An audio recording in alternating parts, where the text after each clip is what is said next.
ওয়াকুল জাআল হাক্কু ওয়া যাহাকাল বাতিল। সুবহানাল্লাহ, সুবহানাল্লাহ, আজীব আয়াত। আল্লাহ বলছে, বন্ধু 5 ওয়াক্ত নামাজ ঠিক করেন, তাহাজ্জুদ ঠিক করেন, দোয়া দিল দিয়া করেন। তো কুদ্দুর পরে জানি মনে হয় যেন মানে বুঝাইতেন লেগে কইতেছি। একটু পরে নবীজি জিগাইছে, আল্লাহ জিগাইছে, তেনোটা ঠিক করেছি নি? তো নবী বলছে, হ্যাঁ ঠিক আছে, তেনোটাই করছি আল্লাহ। আল্লাহ বলে, তো তাহলে বলেন না কেন?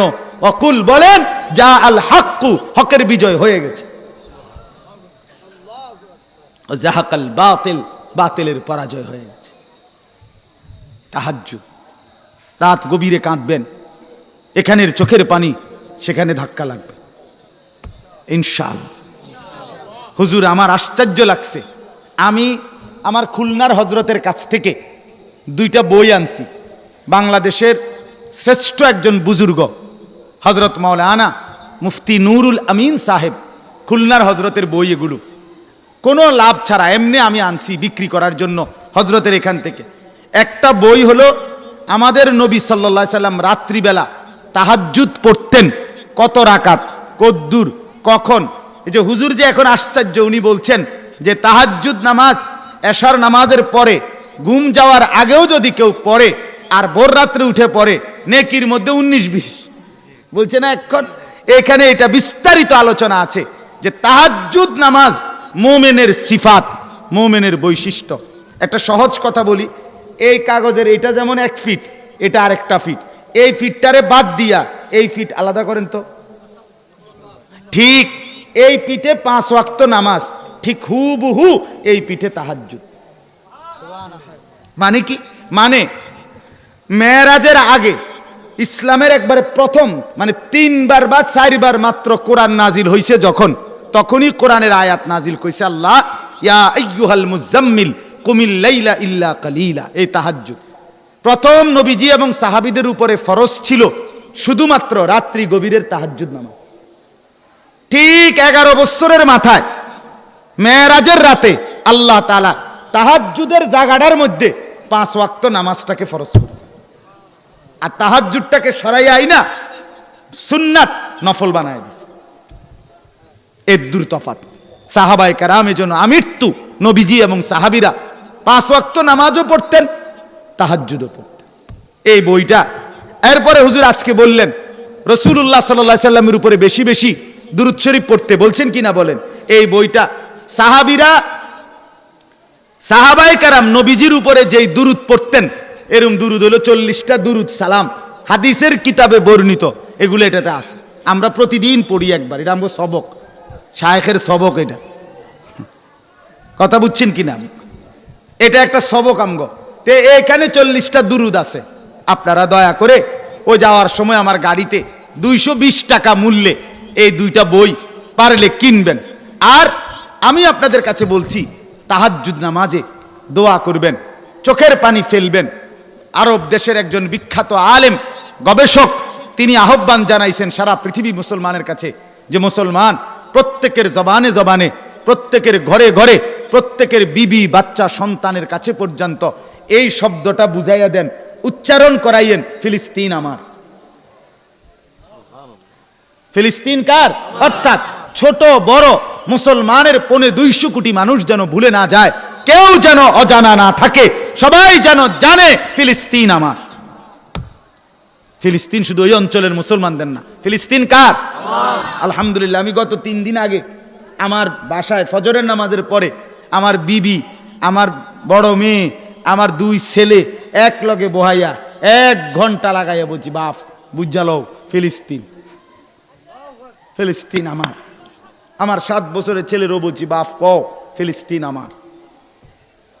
মুখস্থ করাই দিয়ে গেলাম সন্তানকে যে কোনো দিন যদি প্রয়োজন হয় আল্লাহর দ্বীনের জন্য জান বাজি রাখতে, আমি পারলে আমি জান দেব, তোর আমলে হলে তুই জান দিবি বাপ। ইনশাআল্লাহ, ইনশাআল্লাহ হিম্মত করলাম তো ইনশাআল্লাহ, আল্লাহর দ্বীনের জন্য। চলেন এবার তর্জমা বলি, অনেক হয়েছে, শেষ করছি তর্জমা। আমাদের জন্য সবগুলো বলবো না, একটা আয়াতের তর্জমা অল্প একটু বললে আপনারা বুঝবেন। আমাদের জন্য সান্ত্বনাটা কি? দেখেন আপনারা কষ্ট করছেন, মনোযোগ দিয়ে শুনছেন। কিছু মানুষ এই রাত 12টা বাজেও তাদের খামখেয়ালি শেষ হয়েছে না, দেখছেন? এই যে চিল্লা চিল্লি চেঁচামেচি, আহা বদনসিব, দুর্ভাগ্য। আমরা কেন পিছায় আছি? 250 কোটি মুসলমানের আওয়াজ 1 কোটি কাফেরের কলজার মধ্যে নড়ে না। কারণটা কি? কারণটা কি আপনি খেয়াল করে দেখেন। সারা বিশ্ব থেকে, মুসলিম রাষ্ট্র থেকে প্রতিবাদ হচ্ছে, কিন্তু এরা এক সুতা নড়েও না। মানে একটা কথাও করে, এরা কোনো বিষয়ই মনে করে, কিচ্ছু মনে করে না। কারণটা কি? কারণটা কি? আমি তো প্রায় বলি, আমাদের এই যুবক ছেলেরা যদি চিৎকার দিয়া বলে ইসলামের শত্রুরা হুঁশিয়ার সাবধান, শত্রু যদি বলে তুই আজকে যে সারাদিনে ফেসাব করছ, ফানি লইছুনি একবার, মা কথা কয় না। তে তুমি অপদার্থ কারে হুনাও ইসলামের শত্রুরা? তুমি বন্ধু হয়ে গেলে কোন দিন আবার? বলেন না কেন?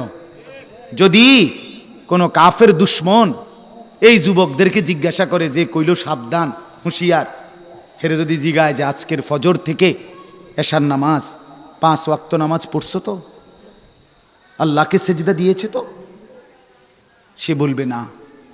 তো তুমি কারে হুঁশিয়ার করো? কারে হুঁশিয়ার? অথচ হামাসের রকেটের এখান থেকে লারা দিলে ওইখান থেকে সাইরেন বাজে। ইসরায়েলে কি বাজে? হ্যাঁ জানেন, সাইরেন বাজে। সাইরেনটা বাজলেই দৌড় মারে। আরে মার্কিন পররাষ্ট্রমন্ত্রী, তার নাম কিটা জানি একটা, পররাষ্ট্রমন্ত্রী যেতে হেইতে, এবং এই বর্তমান যে ইসরায়েলের প্রধানমন্ত্রী মিটিং করতেছিল, শুধু সাইরেন বাজে মিটিং টিটিং থুইয়া দিছে দৌড়। হ্যাঁ, ইসরায়েলিরা লাশ দাফন করতে গেছে, এই সময় সাইরেন বাজছে। কিসের লাশ বেটা? আমি বাঁচলে না, লাশ দিছে দৌড় সব। সুবহানাল্লাহ, সুবহানাল্লাহ। মানে মুমিন যখন ইমানের বলে বলিয়ান হয়, মুমিনের সাইরেন, মুমিনের মিস কল, মুমিনের মোবাইলের আওয়াজেই তখন দুশ্মন কাঁপে। কাঁপে, আমগো শব্দে কাঁপে না। আমরা আমাদের ঈমান সুন্দর করতে পারলাম না, আমরা আমাদের আখলাক সুন্দর করতে পারলাম না, আমরা আমাদের ঘর সাজাইতে পারলাম না। আল্লাহ আমাদেরকে বুঝদা, তবুও আমাদের জন্য সান্ত্বনা আছে। কি আছে বলেন না? এই শেষ কথা হলো এই আয়াতটা, 9 নাম্বার পারা, 7 নাম্বার সূরা, সূরা আরাফ। কোরআনের সবচেয়ে বেশি বনি ইসরাইলের আলোচনা, মুসা নবীর বিস্তারিত ঘটনা সবচেয়ে লম্বা এই সূরাতে আছে, সূরা আরাফে। তা আল্লাহ বলেন 167 নাম্বার আয়াত, আল্লাহ বলেন ওয়া ইজ তাআযানা রাব্বুকা লায়াবআসান্না আলাইহিম। 12টা বাজে, আমি শুরু করছি কখন, কি হইছে কখন? আচ্ছা শেষ ভাই। ওয়া ইজ তাআযানা রাব্বুকা লায়াবআসান্না আলাইহিম ইলা ইয়াউমিল কিয়ামা মান ইয়াসুমুহুম সুআল আযাব। আজীব আয়াত, কলিজা ঠান্ডা হওয়া আয়াত। আল্লাহ বলেন, হে নবী, আপনি আমার ঘোষণা শুনাইয়া দেন। আমার ঘোষণা, আমার আজান। আল্লাহ বলছে আমার আজানটা কত শুনাইয়া দেন। আমি একটা আজান দিতে আছি, একটা ঘোষণা দিচ্ছি। ঘোষণা কি? লায়াবআসান্না আলাইহিম ইলা ইয়াউমিল কিয়ামাতি। আমি আল্লাহ ওয়াদা দিলাম কিয়ামত পর্যন্ত ইহুদিদের উপরে এমন বাহিনী, এমন গোষ্ঠী, এমন দল আমি পাঠাবো যারা ইহুদিদেরকে মর্মান্তিক ভীষণ ভাবে শাস্তি দেবে। কোরআনের আয়াত। কোন যুগ আমি খালি রাখবো না বন্ধু, সর্বযুগে ইহুদিদেরকে আমি আল্লাহ শাস্তি দেওয়ার জন্য আমি আল্লাহ উপযুক্ত বাহিনী পাঠাবই। সর্বশেষ ঈসাকে ডাইরেক্ট আসমান থেকে নামাইয়া, মাহাদিকে নিয়া, দাজ্জালকে হত্যা করাইয়া, মাটির আড়ালে, পাথরের আড়ালেও যদি ইহুদি আশ্রয় নেয়, সেখানেও আমার মুমিন বান্দা দিয়া হত্যা করাবো। ঘাবড়াবার কিছু নেই, ঘাবড়াবার কিছু নেই।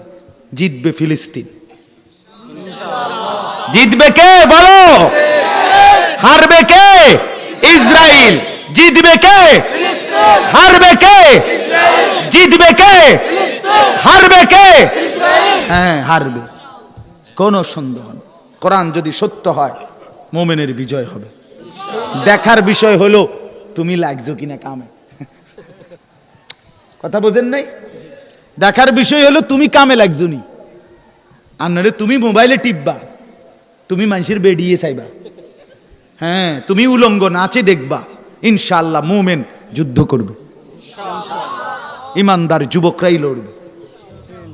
খোদার পছন্দের সৈনিক খোদা বেছে বাছাই করে দেবে, কলিজার মধ্যে ঈমান দিয়ে দেবে। আমি বললাম না একটু আগে, কে জানতো যে বাপ মনে করতো ওমর তোরে দিয়া ওইবড়া কিতা, সে অর্ধ পৃথিবীর বাদশাহী করছে। হতাশ হওয়ার কিছু নেই, হতাশ হওয়ার কি নাই। ইলা ইয়াউমিল কিয়ামা এই শব্দটা বুঝিননি না, এদুর বুঝিননি। ইলা ইয়াউমিল কিয়ামা, কিয়ামত দিন পর্যন্ত।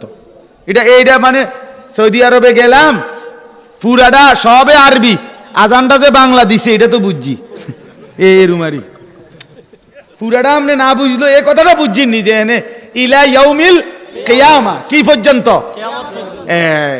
এদুর বুঝতে সারবো। আমার হতাশ করানো যাবে না, হিম্মত থাকতে হবে।